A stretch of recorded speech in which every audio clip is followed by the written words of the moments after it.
Hey everyone, in this video I'm going to show you how to speed up only certain parts of a clip in DaVinci Resolve without splitting the clip. The first thing you want to do is go to the Edit page. Then right-click the clip in the timeline and go to Retime Controls. After that, move the timeline playhead to the point where you want the speed change to begin. In my case, I want the speed change to start at around 3 seconds, as you can see here. Once you're there, click on this little arrow to open the menu and choose Add Speed Point. Now, move the playhead again to the point where you want the speed adjustment to end. I want it to end at 17 seconds. Then, open that same menu again and click Add Speed Point one more time.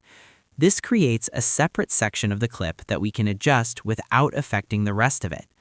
To speed up only this part of the clip, grab the right gray handle here and make sure you're grabbing it from the top. Click and drag it to the left to increase the speed. As you drag, you'll see the speed value change. Using the same method, you can also slow down the clip. Let's play it from the start. Now, only the portion of the clip between these two speed points is affected, while the rest of the clip stays at its original speed, giving you full control over that specific section of your footage. If this tutorial helped you out, make sure to like and subscribe for more helpful guides. And if you found real value in it, a super thanks would be greatly appreciated. Feel free to reach out if you encounter any issues during the process. If this video helps you out, please leave a like and subscribe.